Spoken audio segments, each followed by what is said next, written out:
Jadi tengah-tengah tadi tuh bener-bener ada batu besar dan kita harus menghindarinnya, harus cepat-cepat ke kiri.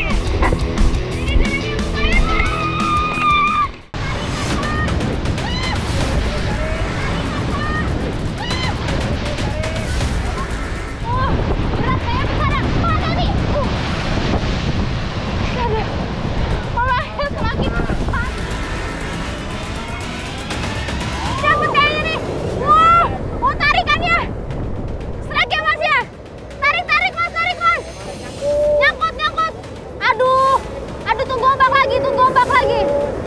Tapi karena ombaknya besar ini bisa ketabrak karang. Bisa dimakan sama cangkang-cangkangnya? Oke lah, saya langsung coba ya.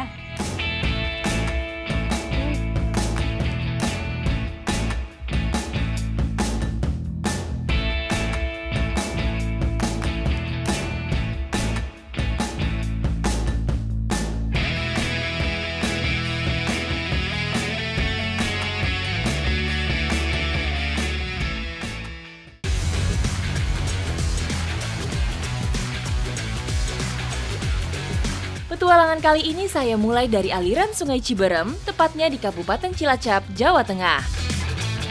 Sungai yang terhubung ke muara ini menjadi habitat ideal bagi salah satu biota air, yaitu sidat. Oke, nah ini proses penyempitan jaring karena akan dipanen dan lebih mudah untuk memilihnya nanti. Saya mau ikutan juga. Proses panen ini dimulai dengan mengangkat pemberat pada jaring-jaring yang telah terpasang di pinggiran kolam. Aduh. Jangan takut.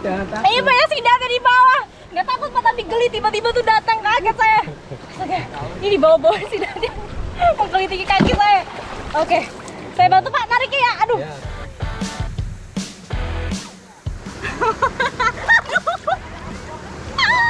Ini tuh kita nggak bisa lihat apa yang di bawah, jadi emang bener-bener surprise banget gitu loh.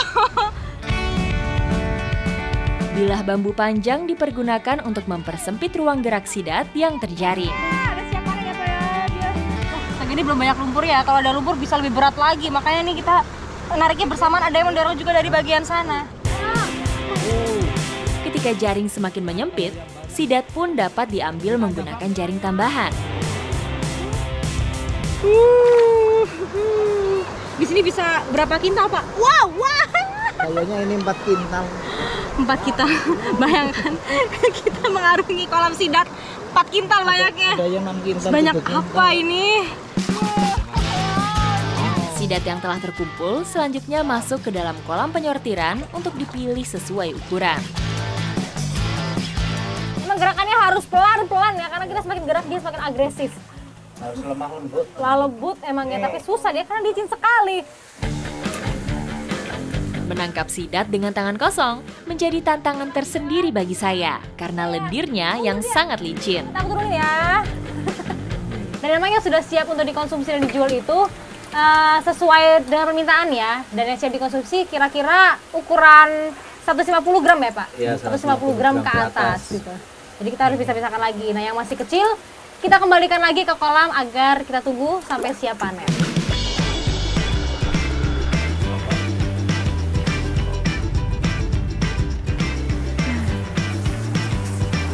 Nah, jadi ini benih-benih sidat yang sudah didapat akan ditebar di kolam-kolam untuk dibudidayakan. Jadi kita dapatnya itu bukan semacam telur ya, tapi anakan seperti ini. Bentuknya kecil-kecil ya, termasuk kecil ya Pak ya? Kecil ini. Boleh dipegang nggak? Boleh. Ya nggak apa-apa. Geli ya?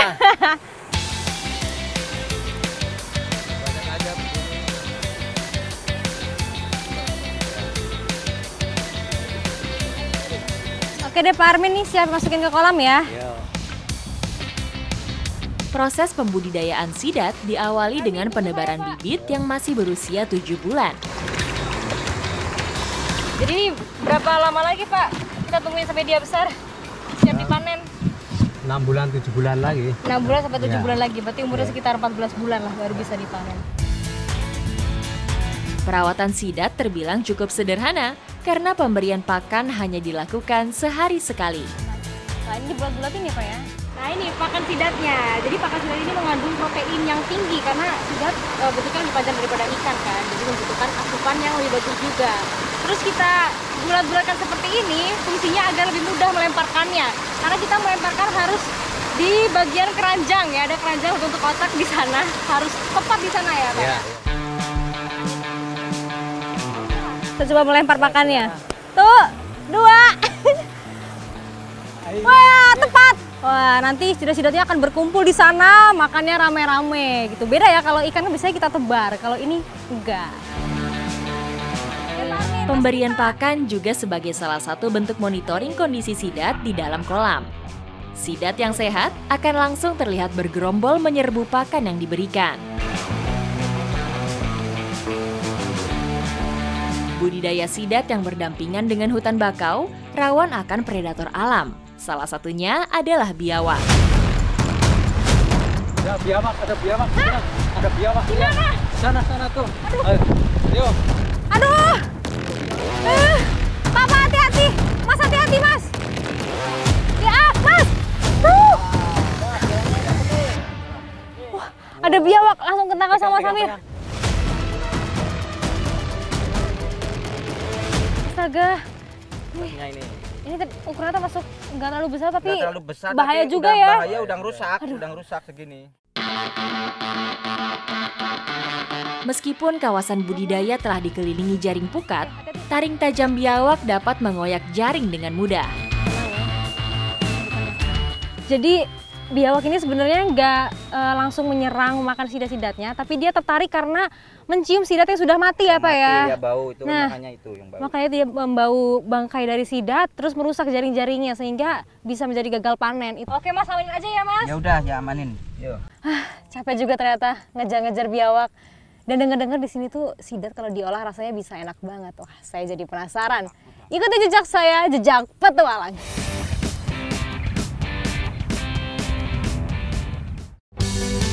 Karakteristik daging sidat yang gurih, kenyal, dan kaya gizi membuat olahan ikan ini banyak diminati bahkan hingga mancanegara. Nah ini saya dengan Bu Nong dan Bu Eka sudah siap memasak sidatnya. Dan ini sidatnya udah dibersihkan ya. Kali ini kami membuat olahan sidat yang dibalut dengan beragam rempah, jeruk nipis, serta daun kemangi untuk mengurangi aroma amisnya.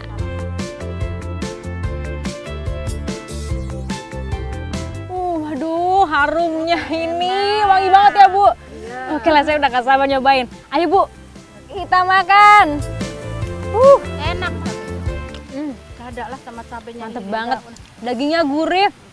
Karena tadi kita masukin bumbunya banyak tuh, bener-bener sampai masuk ke dalam. Dan perasan jeruknya itu bikin rasanya jadi semakin segar. Paduan yang lengkap banget ini.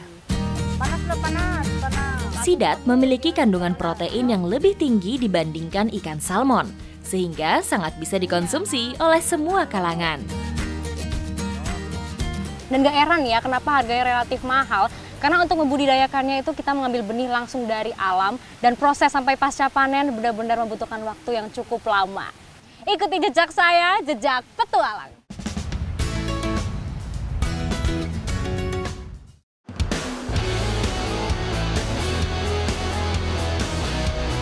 Pantai Kelayar Cilacap memiliki hamparan pasir yang bersanding dengan karang-karang raksasa, sangat cocok untuk kegiatan memancing dengan cara yang berbeda. Nah biasanya memancing kan kita lakukan dari pinggir pantai seperti ini atau menunggu dari perahu. Kali ini saya dengan Pak Henry dan Mas Dodi akan memancing dengan metode yang berbeda, yaitu rock fishing. Rock fishing merupakan salah satu teknik memancing ekstrim untuk bisa mendapat sensasi strike ikan dari tebing karang.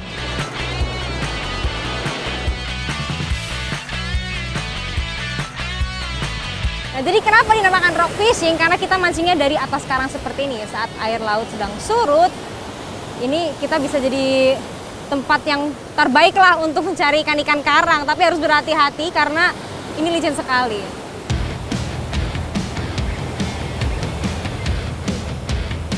Ikan-ikan penghuni karang menjadi target utama bagi para angler rock fishing. Nah, joran yang tepat untuk rock fishing seperti ini kayak punya Mas Dodi nih, karena dia panjangnya 360 cm. Jadi kalau tebingnya itu terlalu tinggi, bisa menjangkau lebih jauh juga. Nah, karena tebing kita ini nggak terlalu tinggi, jadi joran saya ini yang kecil bisa juga untuk mancing di sini. Hobi satu ini membutuhkan kesabaran untuk bisa mendapatkan sambaran ikan.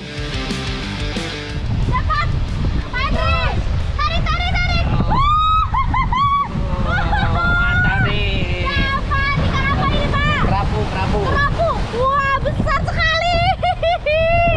Wah, ikan kerapu lumayan ya, Pak. Keren ya, besar. Wah, saya belum dapat nih, Pak. Airnya nambah besar.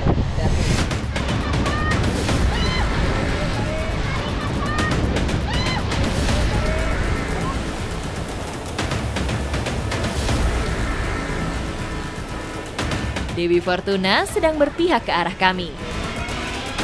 Ujung joran saya pun bereaksi, pertanda ikan memakan umpan.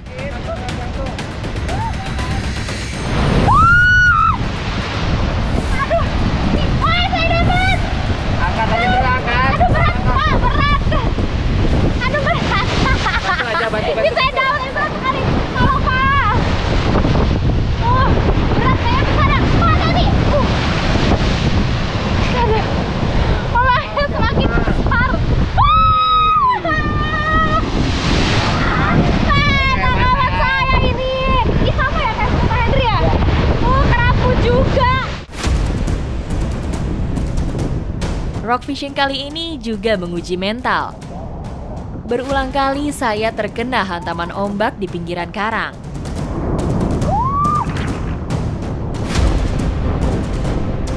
Dapat kayaknya nih.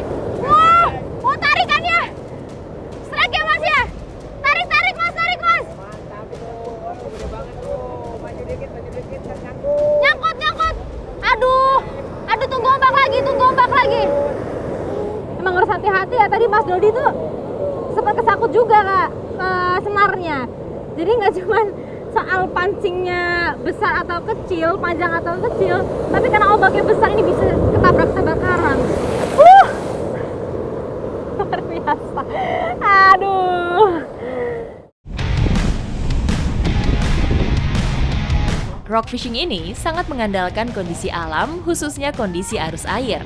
Beruntung, kami memancing di momen yang tepat, yaitu ketika air laut sedang surut. Emang di sini banyaknya kerapu ya, Pak ya? Ya kerapu, kadang ada GT juga. Oh gitu, tapi sekarang ini musimnya kerapu. Merah, yang benerannya dapat kerapu aja. Emang nih, ini ikan enak nih kalau dibakar. Saya penasaran nih, kerapu di sini rasanya kayak gimana sih? Udah lapar kan? Lapar. Udah lapar juga? Lapar Oke, banget. langsung aja kita olah. Ikuti jejak saya, jejak petualang.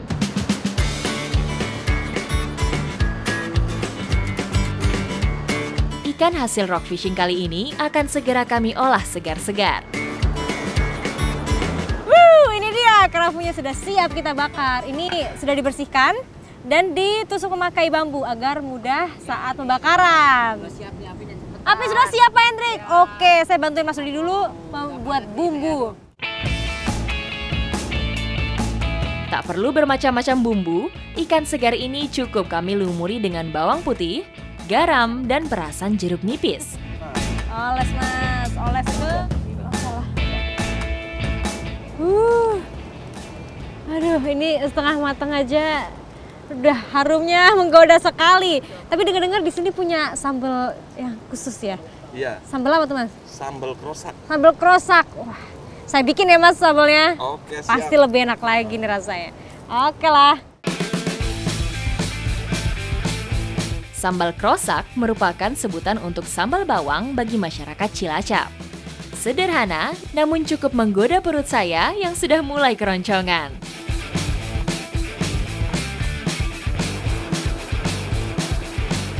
Nah, ini saya mau nyobain dulu yang tanpa sambal.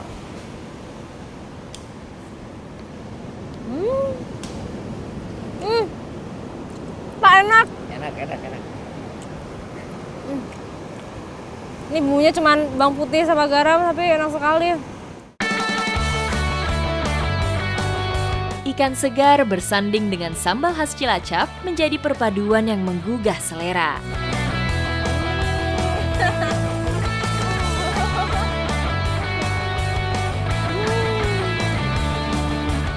luar biasa sekali ya pengalaman saya hari ini.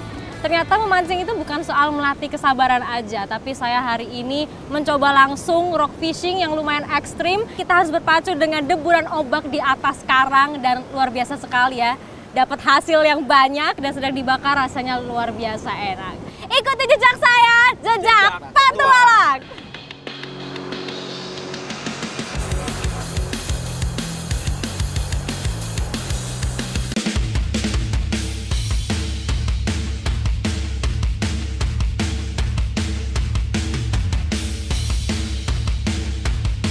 Hamparan hutan bakau yang menghiasi kawasan pesisir Cilacap menjadi salah satu lokasi bagi para nelayan setempat menggantungkan hidupnya.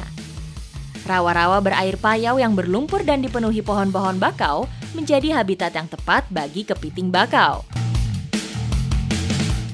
Nah, ini saya dengan Pak Hendri sudah berada di anakan sungai kawasan hutan bakau Majingklak. Kita mau ngambil hasil tangkapan Pak Hendri nih yang udah dipasang tadi pagi. Kira-kira apa itu? Ikuti jejak saya, jejak petualang. Kami harus berjibaku dengan lumpur yang cukup dalam untuk mencapai lokasi.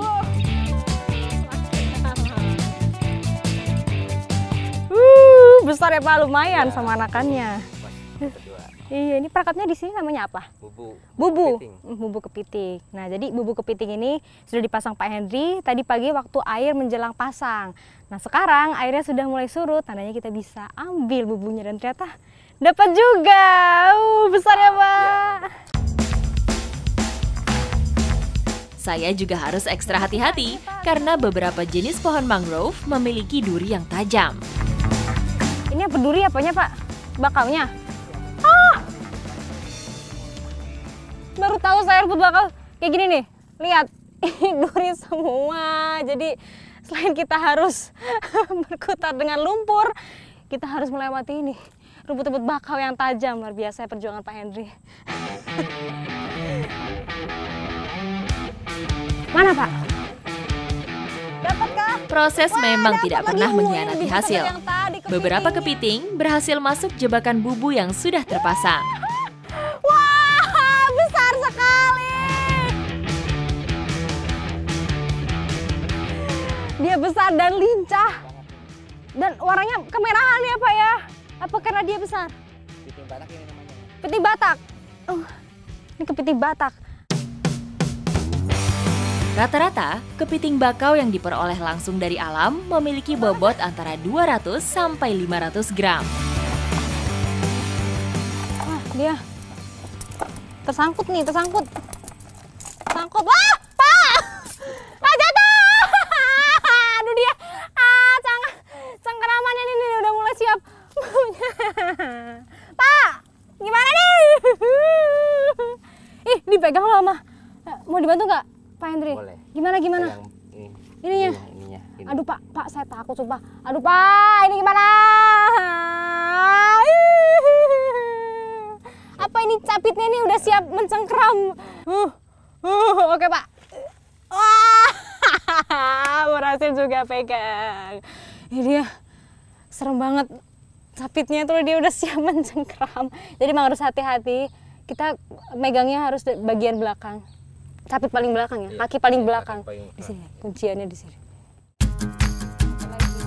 Beberapa kepiting hasil tangkapan ada yang dijual langsung, tapi ada juga yang dibudidayakan supaya bernilai ekonomis lebih tinggi.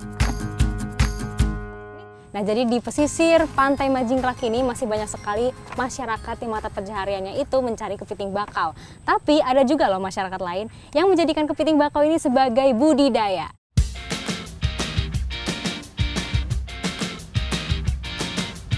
Memiliki julukan sebagai kampung kepiting, Desa Kutawaru terkenal sebagai pemasok kepiting cangkang lunak. Kepiting bakau yang hendak dibudidayakan di kampung ini memiliki ukuran yang tidak terlalu besar karena proses pergantian cangkangnya jauh lebih cepat. Jadi gini, emang ada tekniknya ya. Diikat dari capit depan ke belakang dua-duanya, terus diikat ke kaki belakang. Kalau udah seperti ini, dia nggak bisa bergerak apa-apa lagi. Hai. Secara alami, kepiting bakau memang memiliki siklus pergantian cangkang secara rutin, atau istilahnya adalah proses molting. Proses molting cangkang kepiting inilah yang membuat cangkang menjadi lunak. Nah, jadi kepiting-kepiting yang kita tangkap tadi, dimasukkan dulu ke dalam wadah seperti ini, kemudian bisa kita masukkan ke kolam pemuntingan. Ditunggu kurang lebih berapa hari, Pak? Ya, 20 hari lah. 20 hari ya. Jika sudah berganti cangkang baru, kepiting harus segera diangkat, karena secara alami, cangkang akan mengeras jika terkena air asin. Kepiting-kepiting di sini biasanya maintenance-nya selain monitoring 2 kali dalam sehari, pagi dan sore, kita harus kasih makan juga, tapi kasih makannya itu 2 hari sekali pakai ikan-ikan kecil seperti ini.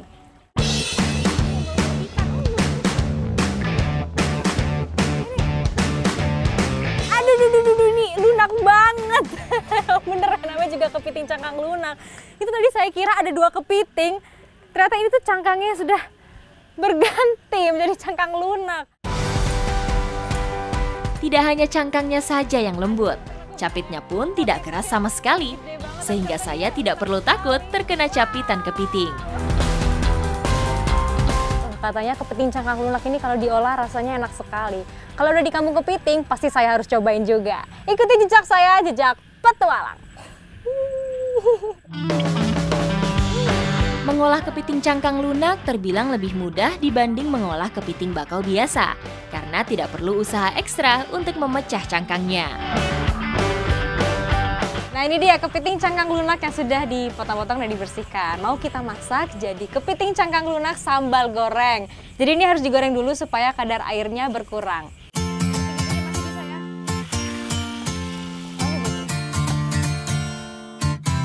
Setelah digoreng kering, selanjutnya tumis kepiting cangkang lunak atau kepiting soka bersamaan dengan bumbu halus.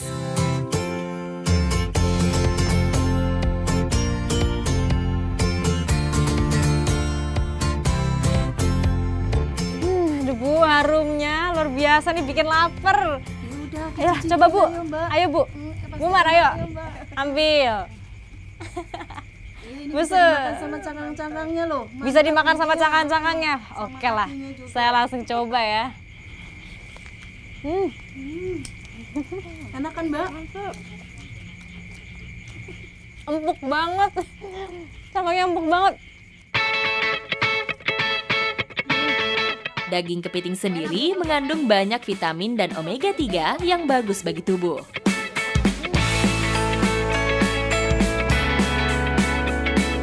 Nah, jadi budidaya kepiting cangkang lunak seperti di kampung kepiting ini masih banyak sekali digemari orang-orang. Karena dengan cara yang sederhana bisa menghasilkan kepiting cangkang lunak yang nikmat dan tentunya banyak manfaat untuk kesehatan. Ikuti jejak saya, jejak petualang.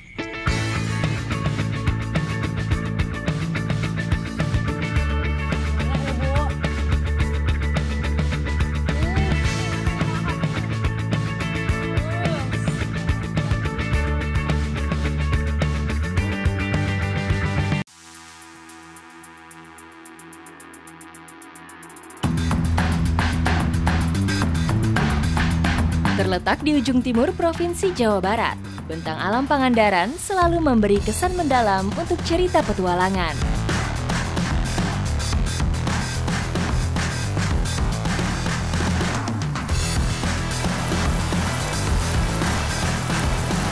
Saya sudah berada di Sungai Jurago yang mempunyai jeram yang cukup menantang untuk olahraga riverboarding. Ikuti jejak saya, jejak petualang.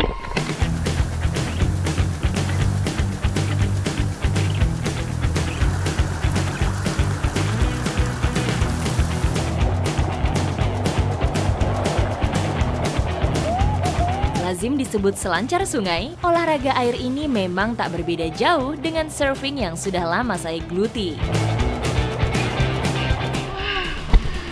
Ini benar-benar perpaduan antara surfing dan riverboarding.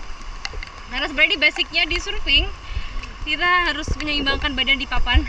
Cuman ini tuh benar-benar seremnya karena kita nggak tahu bebatuan seberapa gede di dalam sini, jadi itulah yang akan memacu adrenalin kita. Riverboarding hanya mengandalkan tumpuan di dada untuk menjaga keseimbangan. Papan yang digunakan tidak hanya berfungsi sebagai alat apung, tapi juga untuk melindungi badan dari hantaman batu-batu di sepanjang sungai. Mana kamu di sini? Sebenarnya levelnya yang termasuk mudah atau medium? Masih mudah ya. Mungkin karena kalau lebih hujan lagi bakalan debit air, tambah air. Justru itu yang kita cari ya, ini udah mulai gerimis. Kalau lebih deras bisa lebih seru lagi. Dalam sejarahnya, riverboarding diprakarsai oleh para pemandu rafting dari Prancis pada awal tahun 1970-an. Selanjutnya, olahraga ekstrim ini terus berkembang hingga ke Indonesia. Jadi ini kita benar-benar harus pakai safety ya, mulai dari helm, life jacket, dan juga fins. Karena ini boardnya itu nggak pakai tali sama sekali. Jadi kita benar-benar pegangan, kalau lepas tentu ada safety dari life jacket dan helm. Aduh, Bang!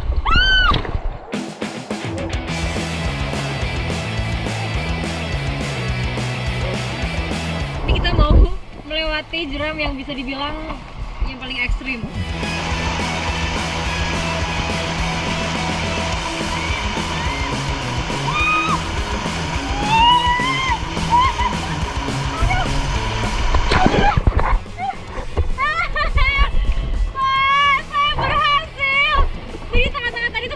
Batu besar dan kita harus kehindarinnya, harus cepat-cepat ke kiri. Jadi gerakan badan kita, keseimbangan itu benar-benar digunakan dengan bagus. Sungai Jurago memiliki tingkatan arus yang bervariasi. Cukup ideal untuk menguji adrenalin serta melepas kepenatan. Nah, ini karena kita dapat bonus air yang tenang, kita mau balapan nih, kenceng-kencengan. Kira-kira siapa yang menang ya? Siap semua? 1, 2, 3.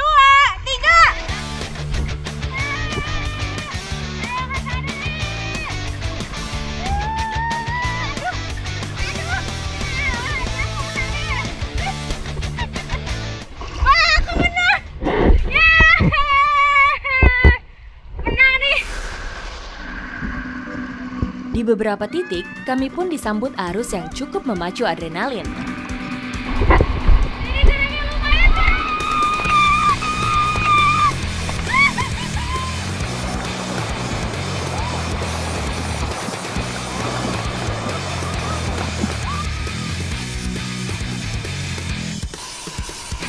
Ketika menghadapi arus yang deras, diperlukan ketenangan dan fokus supaya tetap aman. Titik terakhir habis turun dari jeram, lepas tiba-tiba papannya, tapi untung masih megang tangan saya. Langsung harus balik, cepat-cepat balik ke papan. Kita sebelum garis finish, Sungai Jurago ini punya spot untuk lift jump. Pastinya kita semua harus coba. Ini kita mau loncat bareng-bareng ya, Kang? Iya. Mengarungi jeram Sungai Jurago dengan trek sejauh 2 km ini cukup memuaskan adrenalin saya. Akhirnya sampai finish. Wah, ternyata riverboarding ini olahraga yang lengkap banget ya. Karena kita serunya dapat, adrenalinnya dapat, dan melatih fokus juga di setiap tantangan jeram-jeramnya. Wah, seru sekali. Ikuti jejak saya, jejak petualang.